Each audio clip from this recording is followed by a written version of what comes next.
All right, good morning, everyone. How has your MidCamp, MadCamp experience been so far? Pretty good? All right. How many people in this room are already super passionate about PHP?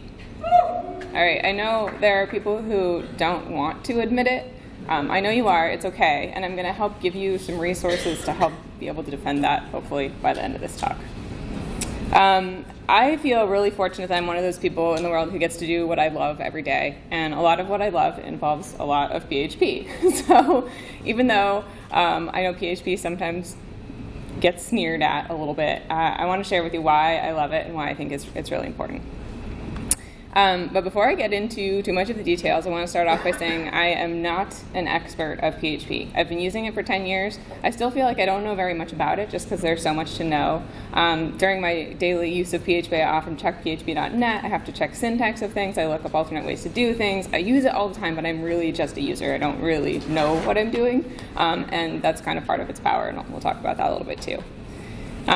So before we get into the exciting stuff, I want to kind of go back a few steps and talk about what PHP actually is. And I have a feeling most of the people in this room are developers, but let me get a little poll first. So how many of you consider yourself developers and like play around in PHP all the time? Okay, how much of you are front-end people and work in like HTML, CSS? Okay, and is there anyone here who doesn't like code at all? And they're just here because of all of the other reasons. Okay, that's actually pretty good. So maybe some of what I say will be valuable to you, although everyone else in this room might know half of it. So we'll see how this goes. So PHP, it has this clever recursive backronym called the PHP Hypertext Preprocessor. This is not what it was originally called. It was originally called Personal Homepage because that was made for. But that doesn't sound nearly as cool. And nerds like recursion and nerds like acronyms, so we like to call it the PHP Hypertext Preprocessor instead. So I'm going to get into a little bit of what a hypertext preprocessor is, but before we go down that rabbit hole, I want to talk a little bit about what is hypertext. So this is something that people who maybe aren't familiar with coding wouldn't recognize, but really it's just HTML, right? Hypertext markup language. This is that garbage if you ever have to do like a view source, like your developer says, hey, would you view the source and see if you can find, and all this stuff is in there, that is hypertext. And hypertext is pretty cool because all it is just a simple string of text. And every single web page out there has hypertext in it. It uses hypertext. And that might not have been how the page was written. There's lots of fancy tools that will write this stuff, but it is how every page is delivered to browsers. And browsers are basically a really slick user interface that takes all of this garbage known as hypertext and turns it into something beautiful, something interactive, something that we are really happy about interacting with on a daily basis on the web. And that is how the internet works. But HTML is static. This is it's been this way since the beginning, where that code gets delivered and it stays the same. And unfortunately, we speak different languages and we live in different time zones, and we click different links to get to different pages, and different pages need to not be static. The world we live in is dynamic, and we want the web to reflect that. If you are going to a news page and you want to see breaking news, you don't want to have to go to a different URL for every story. You want to be able to say, what's going on right now? What's going on right now? What's going on right now? And that needs to be different. So how do you facilitate this dynamic changing world where what the web delivers is static? Well, you need tools to help change the static stuff to get dynamic information out. And that is what PHP is aiming to facilitate. It was created to help developers work on implementing dynamic websites. So how do you get things to change out in a way that is fast and fun? So we're in luck in this place here because hypertext is just text. And text is really easy to manipulate, it's really easy to generate, and we can do that with PHP. So here's a super simple example of using PHP. This is probably the most basic thing I could think of, where you just tell PHP to print something, and this happens before the markup gets generated, so that when the markup gets delivered, it just prints that out. So all we're doing is just printing text. That is what PHP does at its most fundamental level. It does get a lot more complicated than that, and when you start getting into the really crazy fancy stuff PHP does, I like to call that magic. There's definitely a lot of logic and nice things that you can explain, but that's kind of beyond what I'm going to be talking about here. Most of the time, I feel like PHP is doing a bunch of really wonderful, good stuff, and it's nice magic, but every now and then you get these like horrible errors, and then I'm like, oh, it's the black magic. So, it depends on how all that is. But PHP is the stuff that happens before you get your page. So the magic that happens before you get your HTML. PHP is what's known as an interpreted language, which means that you don't need to manually compile your own code. And this is getting a little bit more technical, but what it means is you write your code, and then you see what it did. And it gets compiled automatically when you go to see what it's doing. PHP will just do all the compilation it needs to, do all the work that it needs to, and deliver the result right away. And that is super handy, because what that means is that it works at runtime. You don't have to prepare things ahead of time and store them, and then, if it doesn't work, things explode, and you have to go and do it again. You can do this all at the same time. And so that means that the HTML that's generated doesn't exist until the moment you request it. So there's nothing. And then you say, show me a page, and it's like, here you go, which is pretty cool. I think so anyway.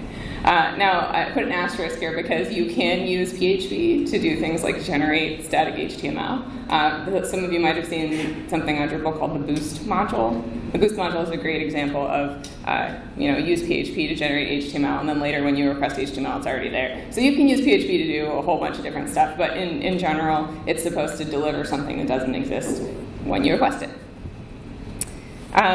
And the goal was to allow this to be done really quickly. So when people first started writing PHP, they were like, I want this to be faster. This process shouldn't be as painful as it is today. Let's just make it fast. And getting things done fast is really, really good. It makes me more efficient as a developer. It makes things more affordable for my clients. And it makes us be able to innovate and do more in a shorter amount of time, which I think is good in general for everyone.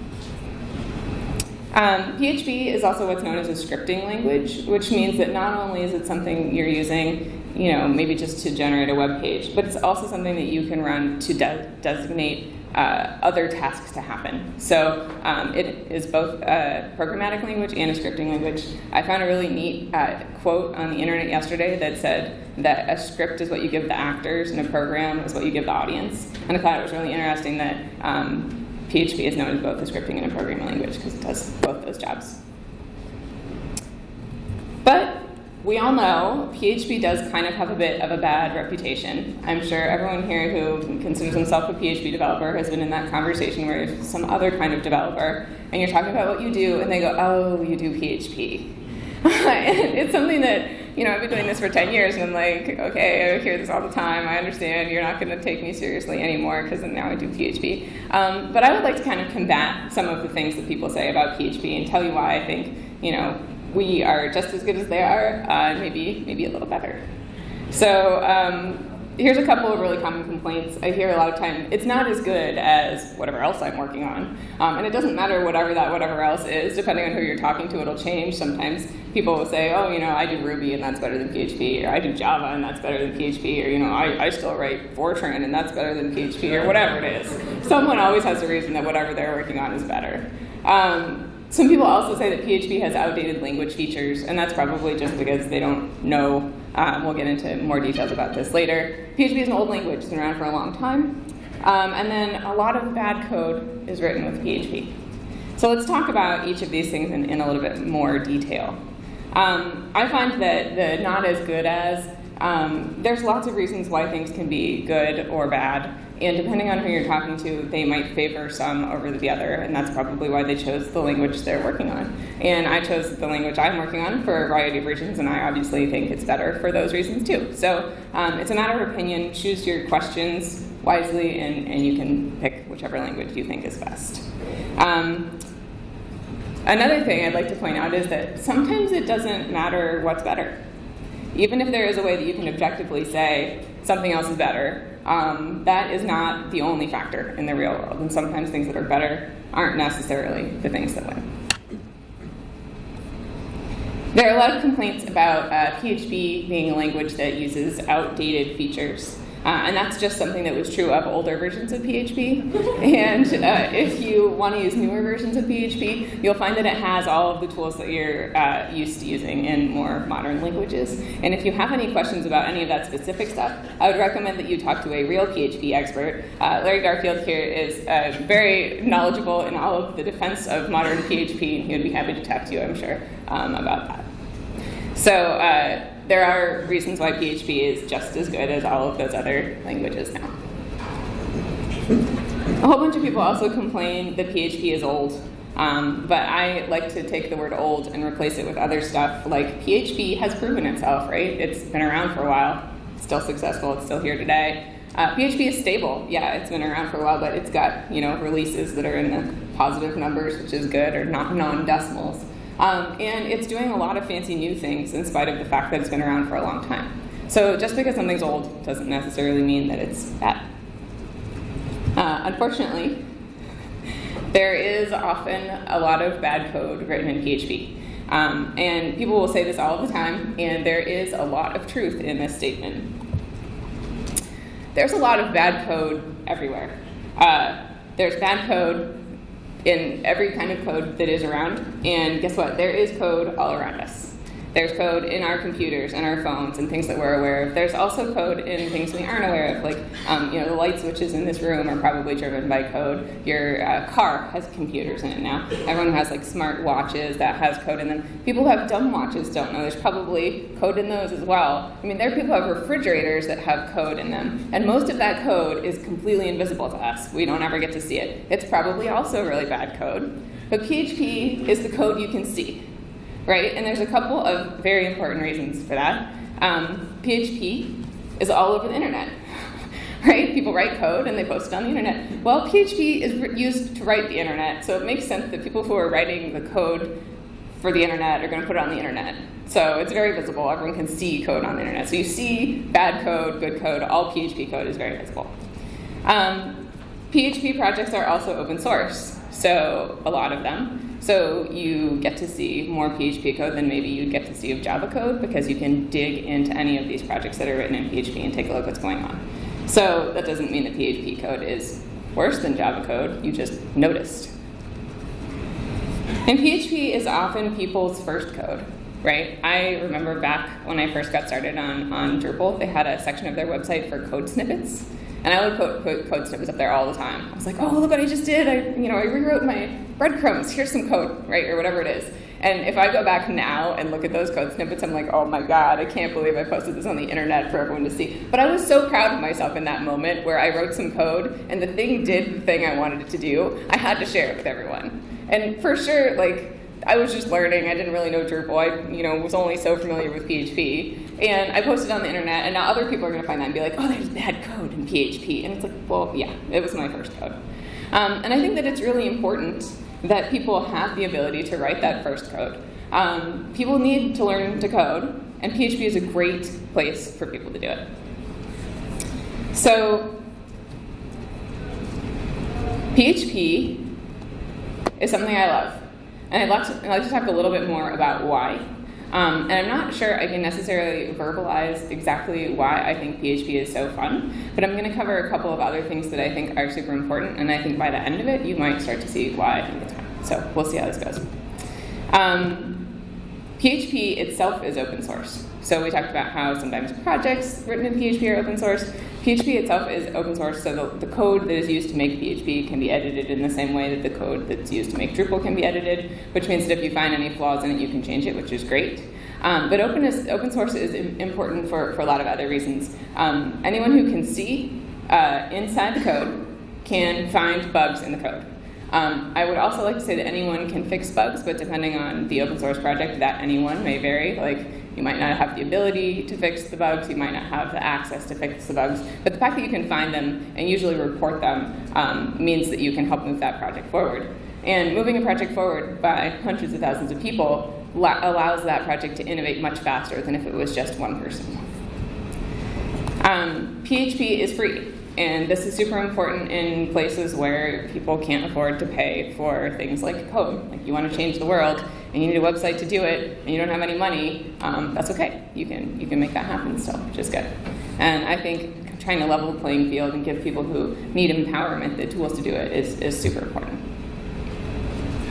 And having the ability to see what everyone's doing in PHP or otherwise in open source helps us learn from what's already been done and improve it. Like, we don't need to always reinvent the wheel. Sometimes we can look at an existing wheel and say, oh, we can make that wheel better. Sometimes we can look at an existing wheel and say, we don't want that wheel. We're going to take a different wheel.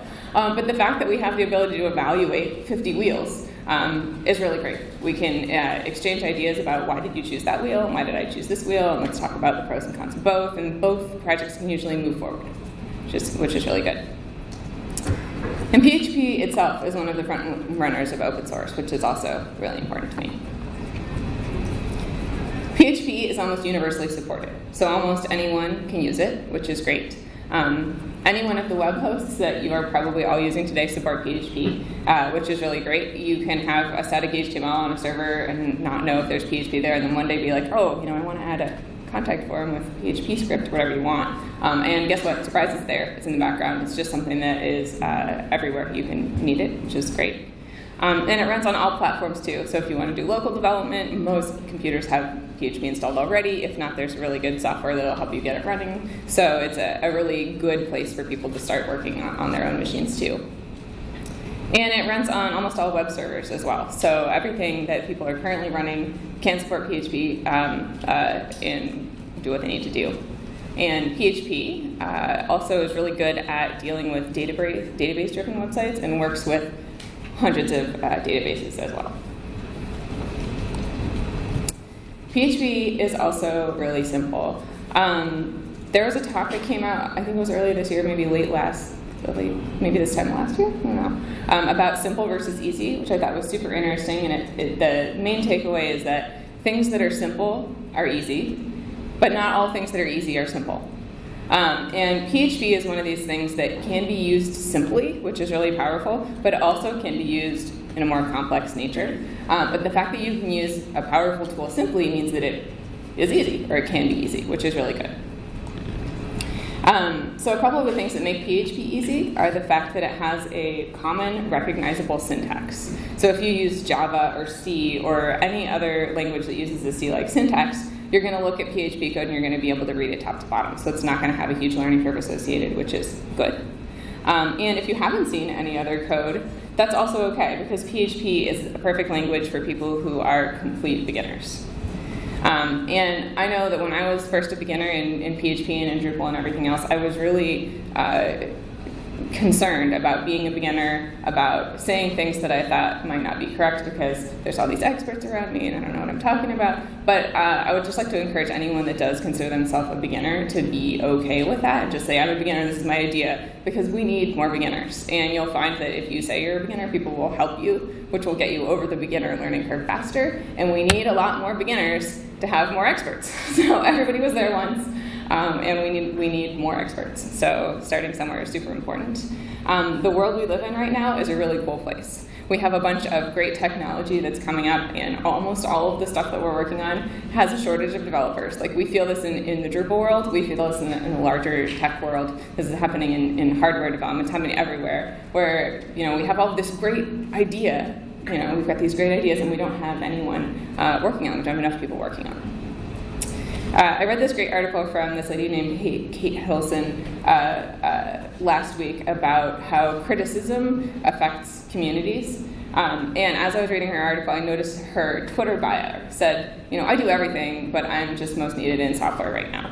And I thought that was very fitting of the world we live in, where it's like, wow, we really need so many more developers. If there were some more people that were like, well, I can do a lot of things, but I'm needed here. I feel that, and I respect the fact that she was able to identify that too.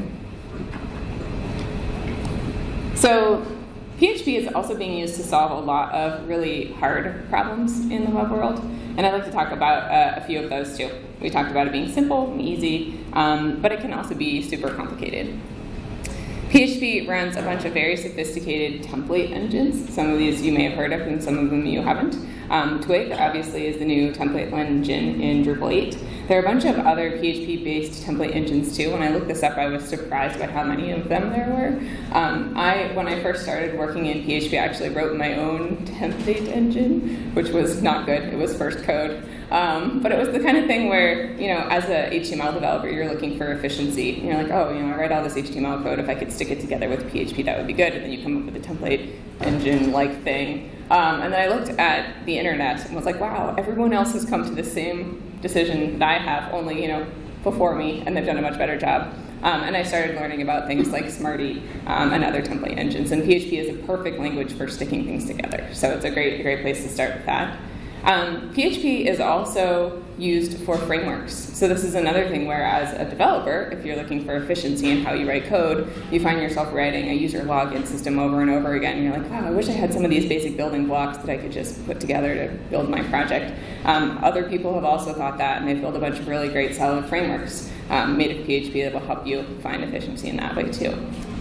And of course, PHP runs a ton of content management systems. This is a combination of a template engine and a framework and whatever else you want to call it. But again, it's a place where we're looking for efficiency, right? I know I wrote my own content management system back in the day too, also wasn't any good. Where you have a client that's like, I want to change the content of my website. You're like, oh, well, all we need is a database, and you can put that in there. And everyone else has come to the same realization that is a common use case, and all you need is user interface, and then, we need this login system, and so maybe I should use this framework, and then before you know it, you've got a content management system. And PHP is something that has been used to do that in a various different number of ways. And I think it's kind of nice when people recognize that this is a great tool for that job too. PHP also runs the largest social network. Facebook is definitely something that has been pushing the limits of what PHP can do. And they have a bunch of great teams there that are working directly on PHP. They're working on their own modified versions of PHP. They're trying to figure out how they can make it faster, how they can make it more stable, how they can push the bounds of what PHP has been doing before. And I think that even though social networking might not be something that some of us consider super important, it is important in terms of technology, in terms of what it's able to let us do. Socially, probably too, but in terms of how it's helping all of the rest of our PHP developers as well. PHP also runs the largest blogging platform. So this is something where everyone goes, PHP, that's not a real language. And they look at WordPress and they go, the code is so bad over there. But it's running so many websites. And I think that it's important to kind of consider the use case that they're targeting there and say, PHP is a great tool for that job. WordPress is a great tool for the job that it's doing. Maybe it doesn't matter that it's, yucky code or whatever it is that's going on over there. And PHP also runs all of our favorite CMSs. Drupal has been written in PHP. I know a lot of people learn PHP only because they're learning Drupal. And maybe you haven't looked at some of the other content management systems out there, or you haven't looked at some of the other PHP template systems out there. But it's all kind of aiming to solve the same need. Every project has its different requirements, and I think it's good to kind of keep in mind that the fact that PHP can solve all of these things is super important for all of us. And if you look at the web as a whole, PHP runs 80% of all of the websites that we can actually measure. And that is a staggering statistic. I mean, there's no other system on the web that has that much share of everything. And I think that that's, it speaks volumes to the fact that, PHP might be just as good as everything else. So we have a whole bunch of stuff that PHP can do. It starts from a very simple hello world program. You can just write some HTML and stick in some PHP code and you can print it out. You also have the complete opposite extreme where PHP can run a system as complicated as Drupal, which has a Symfony framework on the bottom, it has the Twig template engine on the top, and it has Drupal itself in the middle. It does all of this stuff in really clever, sophisticated ways. And at the end, you have a tool that almost everyone can use. Drupal is a tool that lots of people can use just from its user interface. PHP is also a tool that anyone can use at various different levels, depending on how you need to interact with it. So whatever it is that you want to do, you can do that with PHP. So the next time that you are having a conversation with someone who's sneering down their nose at PHP, just remember all of the good that PHP has done for you and all of the good that it's done for the rest of the internet as a whole. And maybe that's okay, because PHP is for everyone.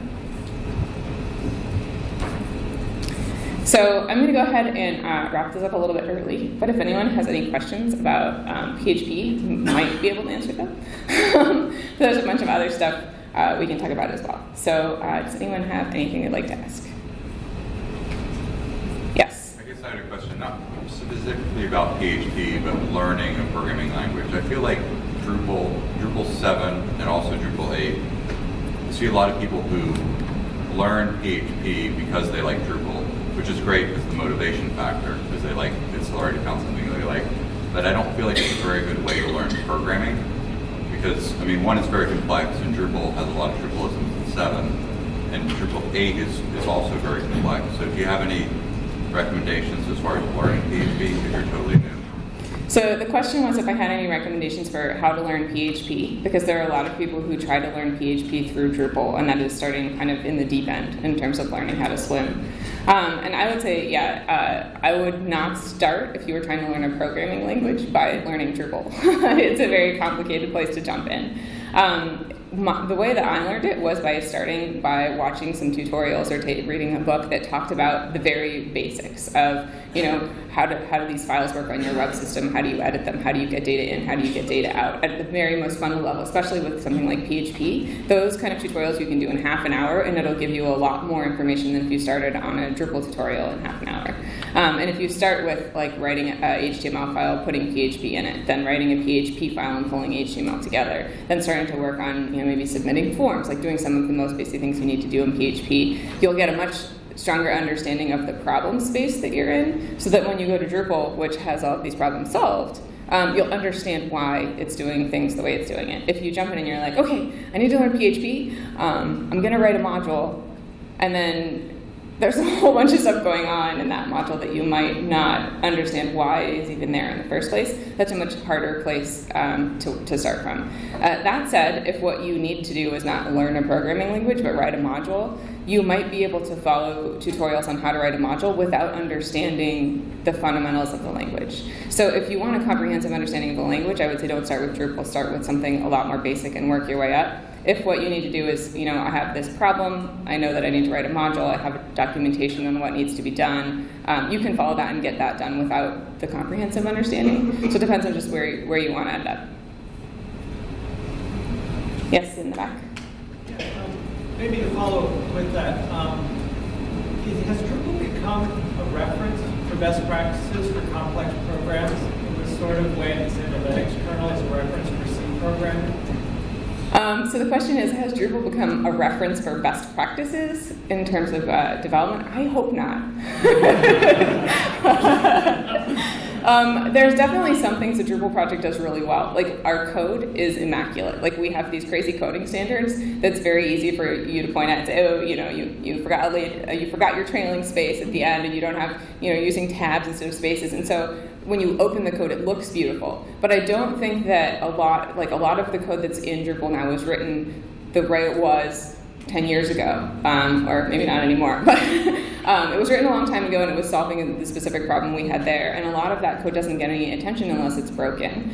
So I would say it's not necessarily best practice. A lot of the stuff that we're changing between Drupal 7 and Drupal 8 is moving towards common best practices, but those were not put in place by Drupal. Those were put in place by a larger PHP community that we're adopting, or a smaller PHP community in some cases. But they are things that have been standardized on, and that's why Drupal's moving that direction too. So I would hope that nobody's looking at Drupal 7 and going, this is the best way to write code. That was the best solution to the problem when it was written, or the best as in what we decided was best at the time, or what worked best for the people who were writing the code, or what worked best for people who were hosting the websites. There's a lot of reasons those decisions are reached. But yeah, we are moving towards more common practices, but hopefully it's not setting a standard.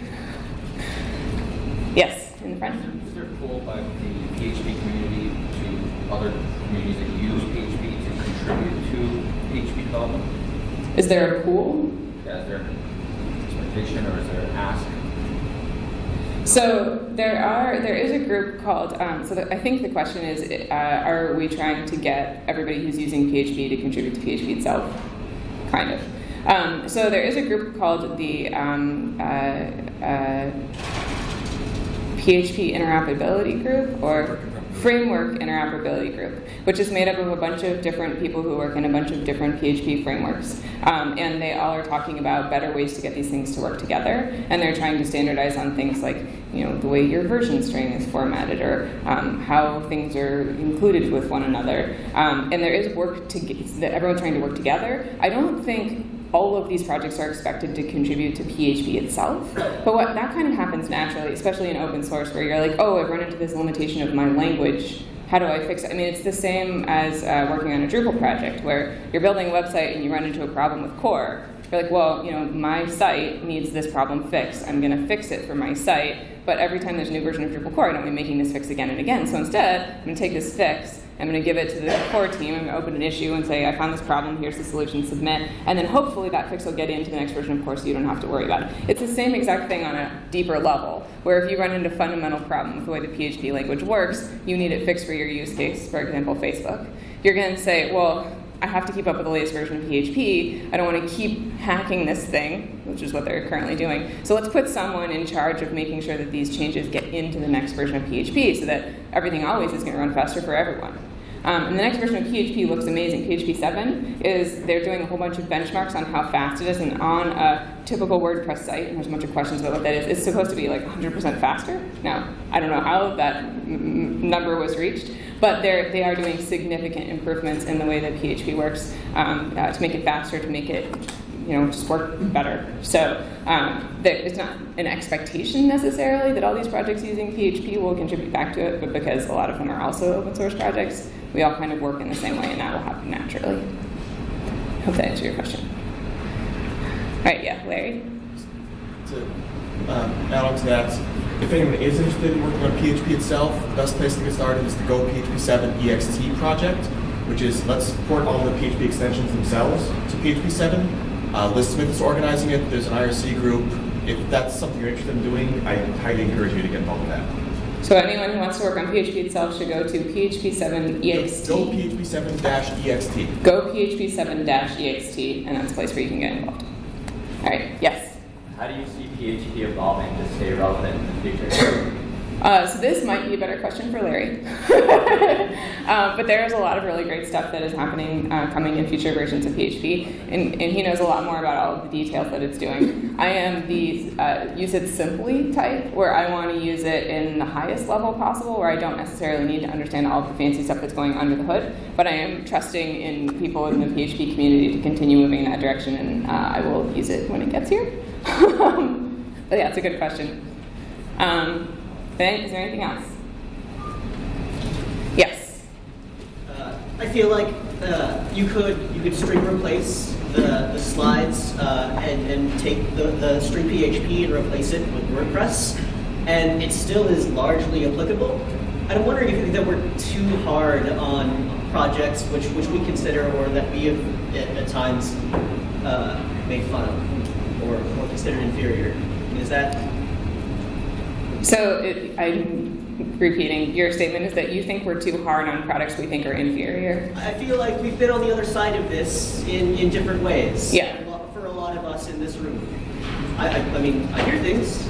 Yeah, I mean, so I definitely think are we too hard on things that are inferior? What does inferior mean? I am a big fan of always choosing the right tool for the job, and sometimes it doesn't matter if that product is inferior, right?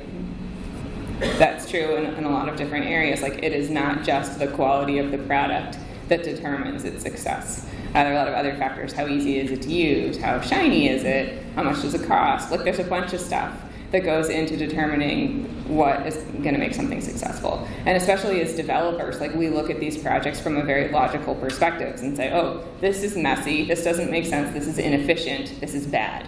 But maybe the people who are using it, they don't look at it from that perspective. They go, this is shiny, that's better. This is dull, I don't want to use it. And so it doesn't necessarily matter how yucky the code is. I mean, if you're making a defibrillator or something, it's life and death. You've got to get that right. But if we're talking about a string of text on the internet, and maybe that's not as important as a defibrillator. So, yes, in the back. I'm a beginner to PHP and I'm opening up Drupal code for contributor modules and I'm looking at it. How much am what I'm looking at is actually PHP that I'm non-Drupal developer would recognize it. So the question is, if I'm a beginner to PHP and I open up some file in Drupal and look at Drupal code, how much of that code is code that I'm going to recognize? So that question really depends on you.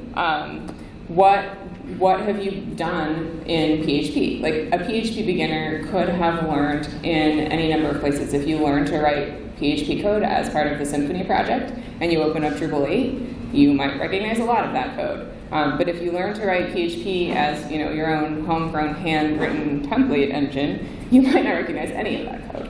And PHP is a vast language with a lot of different ways to use it. And so what you're going to recognize is going to be various depending on your experience. I would find that most people who say they are beginners at PHP are of the latter school, where they have taught themselves. But if you are coming from a different school, where maybe you studied computer science in college, or you took a course, or you worked on a project that was written in Java and you just don't know PHP, the way that you're going to interact with that code is going to be very different. So it'll depend who you are, what your background is.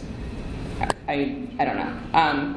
In terms of how much of that code is specific to Drupal, there is definitely Drupalisms in any version of Drupal you look at, right? We have weird things that are tools that have been developed to solve Drupal's problems. But I think that is true for almost any project. If you open up WordPress, it's going to have weird things in its template engine that were developed to solve its problems too. So there's the learning curve of the language, there's the learning curve of the patterns that are in use from that language in the project, and then there's the learning curve of the project itself. So your experience will determine how much you recognize.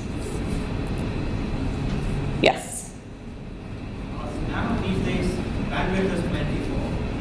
We are doing more complex things with PHP and CMS on the back end. Latency is starting to become a huge problem. Yesterday there was a session about headless people. We are interacting with the CMSs with different kind of devices. Do you think PHP speed is starting to become a bottleneck?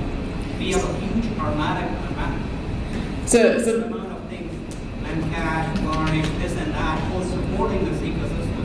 Yeah. But it's still kind of stemming off at the speed on PHP side. Yeah, so the question is PHP's speed starting to become a problem? Because we're getting more bandwidth and we're doing more and more complicated things with PHP. We've talked about how in Drupal you need layers of caching everywhere. You need a database cache, you need an opcode cache, you need a reverse proxy cache just to make your site fast. And I think it's not all PHP's fault. Like, I think most of the slowest things that we're doing are not PHP related at all. It's about your database query, or how many external assets you have on the page, or whatever it is that's causing your performance problems. But the speed of PHP is still being improved on, right? I mentioned earlier PHP 7 is significantly faster than PHP 5, which is what we're using now. And it is one of those things where we realize bandwidth is getting better, and people who are using PHP for the simplest applications still want their stuff to be faster. Like, we are in Drupal land are experiencing kind of more of the performance pain than maybe people in using PHP for other things. But those people still want their sites to be faster too. And I think that the answer to this problem is every answer, right? We need more caching. We need database transactions to be faster. We need PHP to be faster too. And we have people working on all of that. So yes, it's a problem. Yes, it's being fixed. No, it's not our biggest problem. But yeah, we are working on all of that. All right, is there anything else? Okay, well, have a great rest of your day.